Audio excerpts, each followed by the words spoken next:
वासुदेव्याय ओम नमः वासुदेव्याय यदर्जा भावेन प्रमुदितमनादरे दुर्यः छनादासित स्वर्गे ध्वनिनिधमधा स्वनिधि लभन्ते तद्भक्त्या शिवसुखसमाजं किमुदता महावीर स्वामी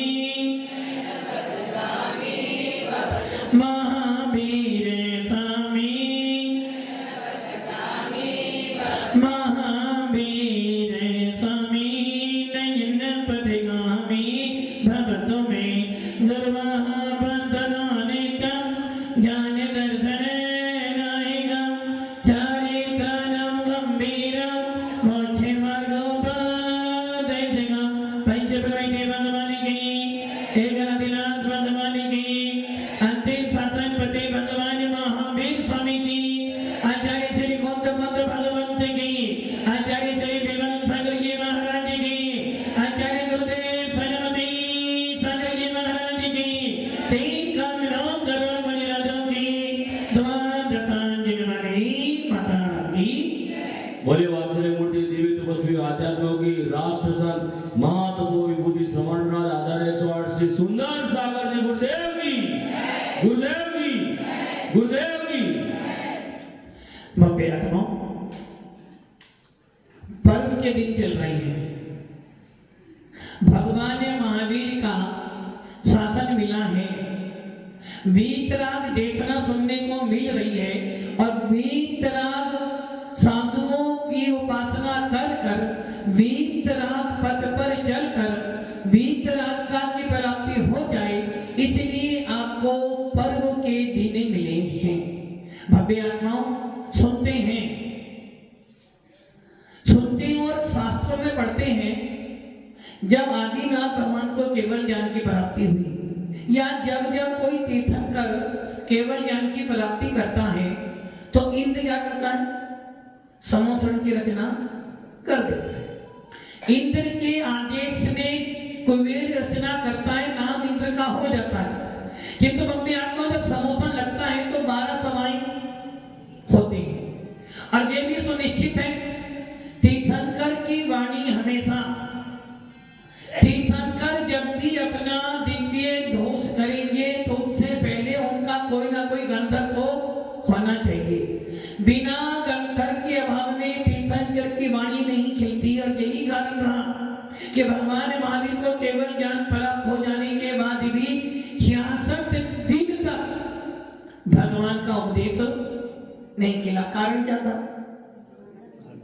12 सभाएं बैठी हैं, 12 सभाओं में देवी भी हैं, देवियां भी हैं, मनुष्य भी हैं, मुनि राज भी हैं, केवली भी हैं, विज्ञ रिद्धिधारी भी है, मने परे ज्ञानी भी है, शिक्षक भी है, पूर्वधारी भी है, सारे लोग बैठे हैं, किंतु फिर भी भगवान महावीर की वाणी नहीं खिली। कारण क्या? इतने सारी समुदाय में जहाँ असंख्यात देव बैठे थे, मने परे ज्ञानी मुनिराज बैठे थे, बोल सकते थे कि भगवान की वाणी कब खिलेगी? जब कोई भक्ति आत्मा भगवान के पास आकर निवेदन करे कि हे भगवंत, आज से मैं आपको अपना गुरु मानता हूं। अब मन में विकल्प होता है।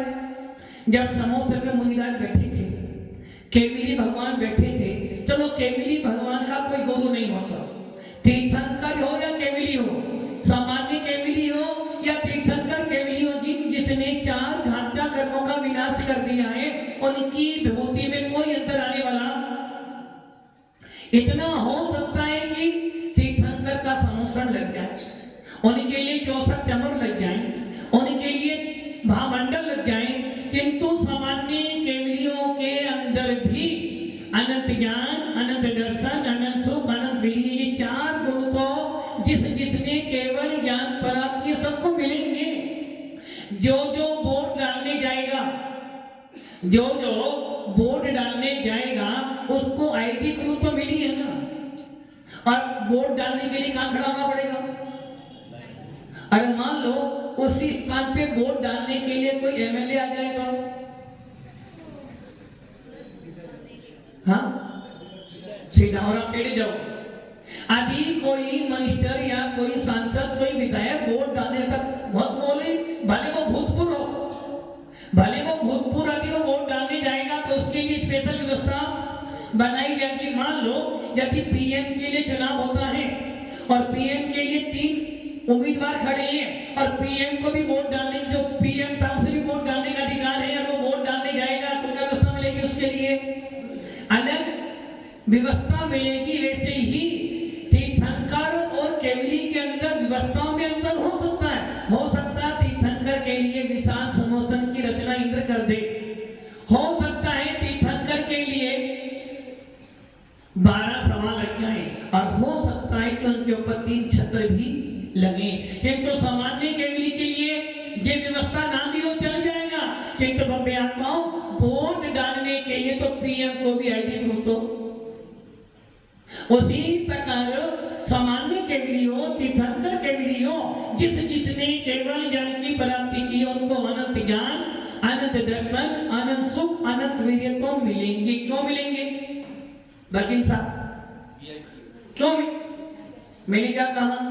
जो जो केवल ज्ञान को प्राप्त करेगा, जो जो 4 घातक कर्मों का विनाश करेगा, उन्हें अनंत चतुष्टय मिलेंगे।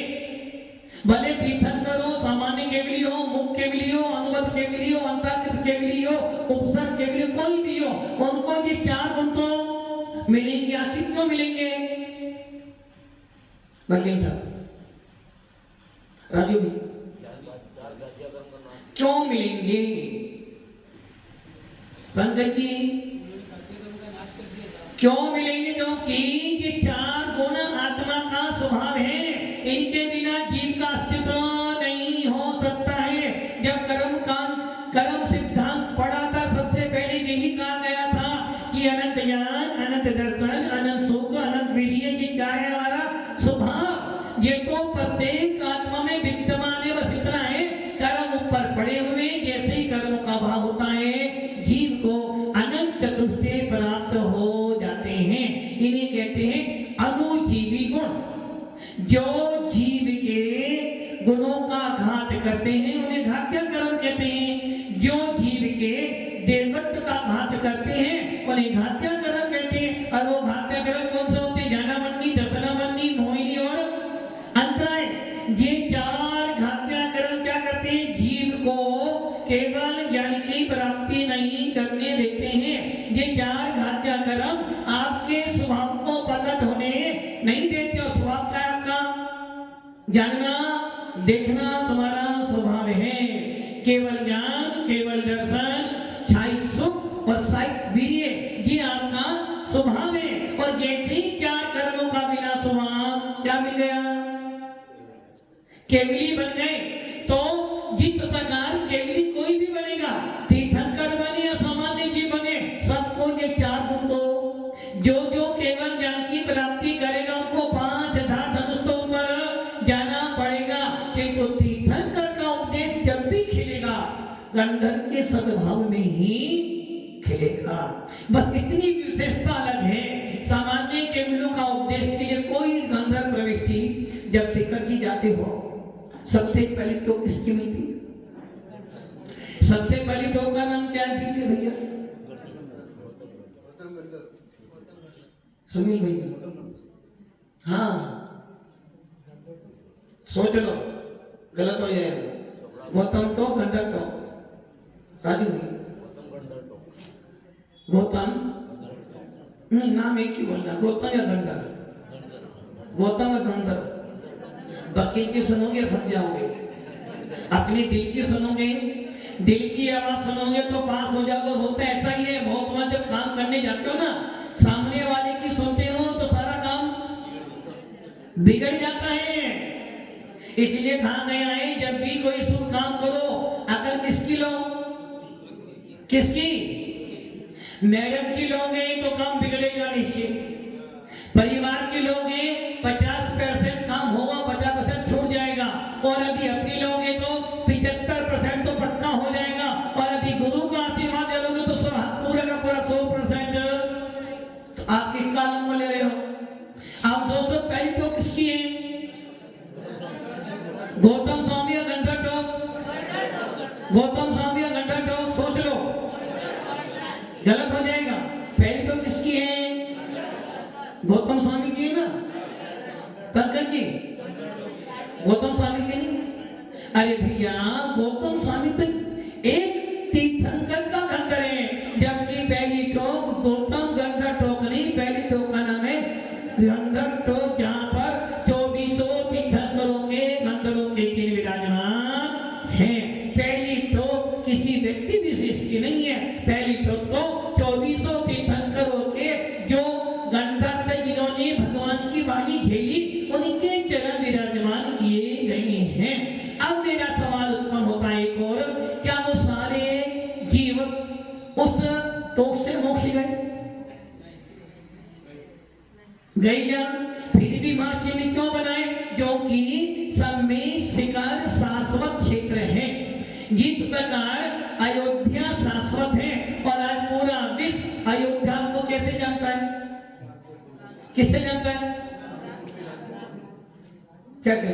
राम।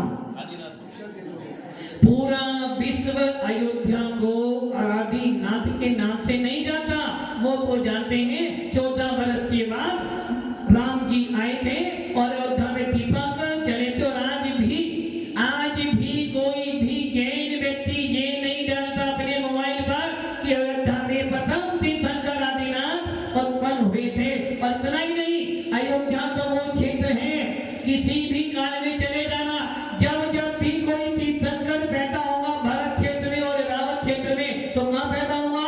अयोध्या में ही पैदा होगा। इसलिए ये अयोध्या तो शाश्वत है, जैनों का शाश्वत धाम। जिस प्रकार टोपी वालों का शाश्वत धाम कौन सा है? Mecca Medina. हिंदुओं का शाश्वत क्षेत्र कौन सा है? बता दो, उनके 4 हैं, 4 धाम। पहला धाम उज्जैन आता है, दूसरा है इलाहाबाद आता है, तीसरा हरिद्वार आता है, चौथा नासिक। ये 4 धाम उनके हैं। हिंदुओं के 4 धाम, मुसलमानों का 1 धाम और सिखों का अमृतसर 1 धाम और जैनों का तो पूरा मध्य लोक ही धाम है। क्योंकि पूरे मध्य लोक के अंदर ऐसा कौन सा स्थान है जहां पर, क्योंकि हमारे तो हर दीपों के अंदर 8वां दीप जाओ तो नंदीश्वर दीप पड़ जाता है। और बम्बे आपको अंतिम दीप कौन सा है? अंतिम दीप समुद्र का नाम क्या? सैनको रमण समुद्र। वहां पर भी आज भी वहां पर पंचम गुण स्थान वर्ती त्रियंच विराजमान। इसलिए जैन व्यक्ति कहते हैं आप तो 4 धाम 1 धाम मानते हो, किंतु जैन समाज वीतरा शासन तो पूरा का पूरा 2.5 दीप में जितनी भी भूमि है उन सबको सिद्ध क्षेत्र मानकर पूछता है। इसलिए बम्बे आता हूं, फिर भी अयोध्या तो हमारा कैसा क्षेत्र है? शाश्वत। जिस क्षेत्र पर जब कोई तीर्थंकर भरत ए रावत में उत्पन्न होंगे तो अयोध्या में उत्पन्न होंगे, और जब भी मोक्ष में जाएंगे तो कहां से जाएंगे? समेत शिखर से जाएंगे। किंतु आज हमारे ऐसे जैनी भाई भी हैं जिन्हें यही नहीं पता कि अयोध्या किसकी है, जबकि सब जानते हैं किसकी अयोध्या। पूरे विश्व के अंदर अयोध्या की पूजा किसके नाम से की जाती है? मात्र राम जी आए थे, राम जी ने जन्म लिया था तब की।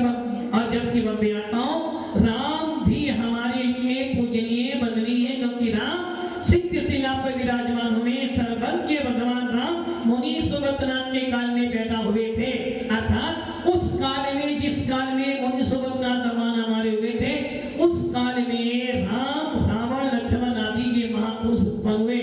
किंतु अयोध्या तो उससे पहले भी थी, शाश्वत भूमि है।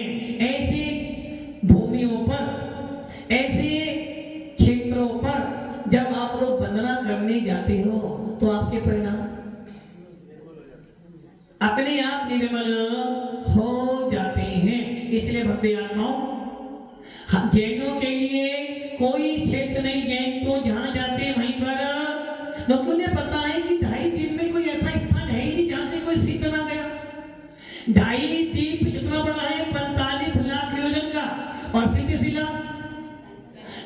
शिला भी इतनी ही बड़ी है। तो ऐसा कोई क्षेत्र नहीं, ऐसा कोई स्थान नहीं जहां भी कोई ना कोई सिद्ध ना गए। हमारे यहाँ तो जब सूर्य विमान चंद्र विमान को भी पूजते हैं, क्योंकि उसके अंदर भी हमारे आकृतिम जी चिताले विराजमान है। हो सकता है हम उन्हें देख नहीं पा रहे। कल राजू कहते ना, हमको देखते हैं, उनको देखने के लिए सिर्फ चक्रवर्ती ही समर्थ है। किंतु हम चक्रवर्तियों के कुल के हैं, इसलिए हम उस सूर्य विमान में जब भी अर्घ चढ़ाते हैं, हाथ जोड़ते हैं, तो ये भावना भाते हैं इसके अंदर जो आकृतिम जिन चिताले हैं उनके लिए हमारा नमस्कार हो। भव्य आत्माओं, ऐसी पावन भूमि पर हमें जन्म लेने का अवसर प्राप्त हुआ है और पर्व के दिन चल रहे हैं आपके। जैनियों के लिए तो 365 दिन ही पर्व है। कभी कोई तीर्थंकर, कभी कोई केवली, कभी कोई महाराज और कभी कोई माता जी। और इसके अलावा प्रतिदिन हमें जिनेन्द्र देव की पूजन अभिषेक करने के लिए भगवान मिलते हैं। इसलिए हमारे लिए तो हर दिन पर्व का दिन है। दिन तो कुछ पर्व ऐसे भी होते हैं जिनके अंदर विशेष अनुष्ठान किया जाता है, और सबसे बड़ा अनुष्ठान है आपके भावों का। सबसे बड़ा अनुष्ठान है आपके परिणामों का। यदि आपके भाव अच्छे हैं तो समझ लेना आपका दिन अच्छा है। यदि आपके परिणाम खराब है तो समझना घर में सारी चीजें तो हैं, फिर भी मन उदास है। घर में सब मेरे से प्रेम से बोलते हैं, किंतु यदि मेरे भाव खराब है तो मुझे कुछ भी अच्छा, और मेरे भाव अच्छे हो, परिणाम अच्छे हो, और घर में कोई हमें डांटे पीटे, मम्मी जी बोले, पापा कुछ भी बोले, फिर भी देखोगे यदि मेरे भाव अच्छे हैं तो मेरे को उन बातों का कोई प्रभाव पड़ने वाला, और मेरे भाव खराब हो तो क्या करोगे? यदि भाव खराब हो तो, यदि भाव खराब है तो पंकज जी घर में कोई बोल नहीं रहा है, सब तुमको अच्छा बोल रहे, फिर भी आप क्या करोगे?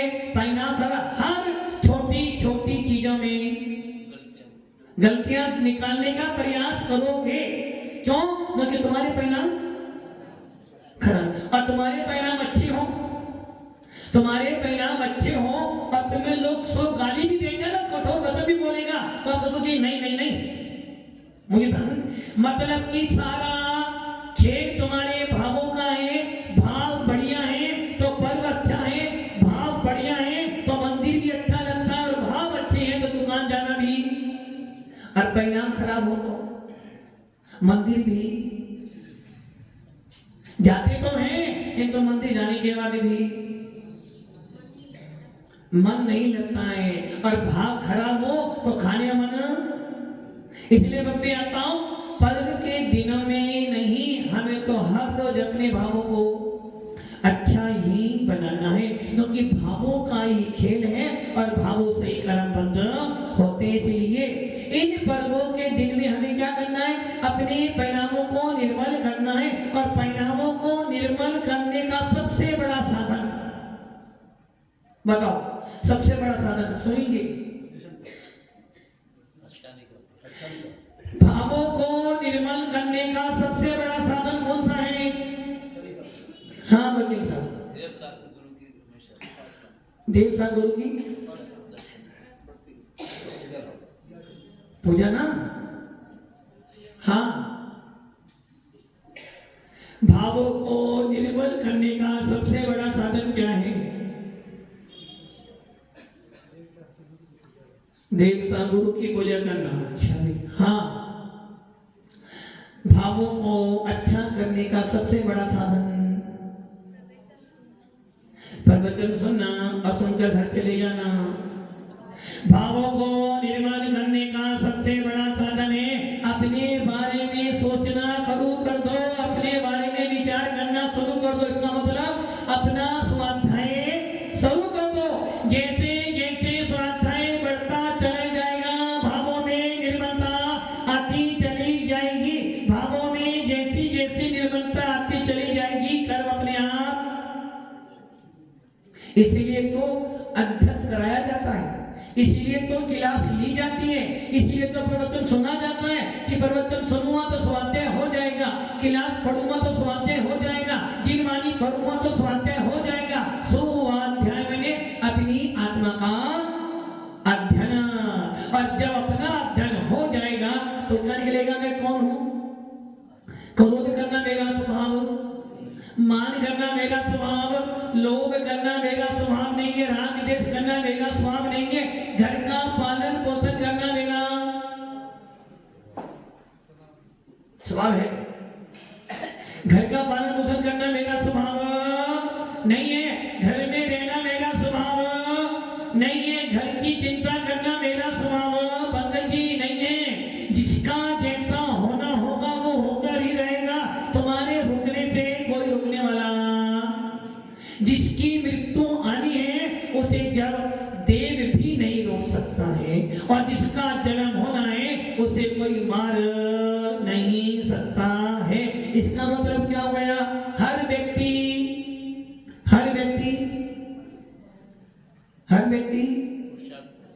स्वतंत्र है, हर व्यक्ति स्वतंत्र है, आप किसी को पराधीन नहीं बना सकते हो। तूने जैसा कर्म किया है वैसा फल तो तुझे भोगना पड़ेगा।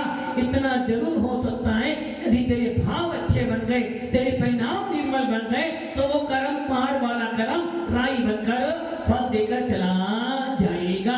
राजा सैनिक ने भी क्या किया था, बुरे भावों से 7वें नरक की आयु का वन किया था, और जब भाव अच्छे बने तो वो 33 सागर की आयु कितनी हो गई, सुनील कितनी हो गई, सुनील जी कितनी हो गई, वकील साहब 1 सागर, अच्छा मान लेते, हाँ इसका मतलब है 4.5 महीने पढ़ाया, पढ़ने के बाद क्या हुआ, 4.5 महीने सुना, क्या बोल रहे हो, 4.5 महीने की मेहनत, हमको कुछ नहीं। भव्य आत्माओं, उस राजा सैनिक ने 33 सागर की आयु को मात्र 84,000 वर्ष कर लिया। क्यों कर लिया, जो कि राजा सैनिक ने बुरे भावों से मुनि के प्रति भाव खराब किए थे, और जब भाव अच्छे बनाए तो मात्र 84,000 वर्ष की आयु से रह गई, जो कि राजा सैनिक ने भगवान महावीर के समोषण में तीर्थंकर पद का वन किया था। और उस सरपणी के आने वाली 24 का सबसे पहला तीर्थंकर होगा। इसलिए पंचम काल, छठा काल, फिर छठा काल, फिर पंचम काल, अर्थात अब घुंटा, अब सरपणी का पंचमा काल, छठा काल, उसके बाद में उस सरपणी का पहला काल और दूसरा काल, अर्थात 21,000 वर्ष का पंचम काल, 21,000 वर्ष का छठा काल, और उसके बाद पुनः 21,000 का काल आएगा, फिर 21, ऐसे 4 काल आएंगे 21,000 वर्ष के। और जो 84 और जैसे ही काल आएगा, वो कौन सा आएगा, एक पूर्व एक कोड़ा कोड़ी सागर में 42,000 वर्ष कम, जैसे ही वो काल आएगा उसी में तीर्थंकर राजा सैनिक नरक से निकलकर आएगा और प्रथम तीर्थंकर बन जाएगा। तो भव्य आत्माओं, भावों का खेल है, इसलिए हमारे यहाँ इन शासक पर्वों के अंदर कहते ना, सबसे बड़ा पर्व कौन सा है, 2 पर्व है शाश्वत, 10 लाक्षण पर्व और अष्टाधिक। सबसे बड़ा पर्व कौन सा है, सबसे बड़ा पर्व कौन सा है, भादों के महीने में हर यज्ञ छेटानी जी कहाँ जाता है, मंदिर में जाएगा। कैसा भी यज्ञ हो, एक बार तो मंदिर। तो सबसे बड़ा पर्व कौन सा है, कौन सा, सोच लो कौन सा पर्व सबसे बड़ा। सर्व पर्वों में 28 पर्व, अष्टादशी का पर्व सबसे बड़ा है, क्योंकि ये पर्व में देवता भी सारे व्यवों को छोड़कर जिनेन्द्र देव की उपासना करने जाते हैं। तो सबसे बड़े पर्व के दिन हमें क्या करना चाहिए, अपने भावों को निर्मल करना चाहिए। प्रतिमाओं को देखकर, उनकी मुद्रा को देखकर अपने अंदर भावों को निर्मल करने का प्रयास करो, ताकि आने वाला काल हमारे लिए शुभ हो। इसलिए भव्य आत्माओं, देव साथ गुरु की पूजा करना जरूरी नहीं है, अपने भावों को निर्मल करना बहुत जरूरी है। और जिनके भाव निर्मल होंगे वो देव साथ गुरु की पूजा जरूर जरूर करेगा। ऐसा नहीं हो सकता कि परिणाम अच्छे हो और फिर कहो मुझे जिनेंद्र देव का मंदिर अच्छा नहीं लगता। यदि भाव अच्छे हैं, सम्यक दर्शन है, तो तेरा भाव तो बार बार कहां लगेगा? देव शास्त्र गुरु के अंदर लगेगा, क्योंकि देव शास्त्र गुरु की संगति से परिणाम अच्छे हो सकते हैं। और जिस दिन परिणाम अच्छे हो जाएंगे उसी दिन मेरा पर्दे का दिन आ जाएगा। इसलिए भव्य आत्माओं, जब भी कल्याण होगा, जब भी कल्याण किसी जीव का होगा तो वीतराग शासन से होगा। और वीतराग शासन में जितने मुनि की संगति कर ली, निश्चित है कभी ना कभी तो वो भी मुनि बनकर मोक्ष में ही जाएगा। इसलिए भव्य आत्माओं, हम सब अपने भावों को अच्छा बनाएं, निर्मल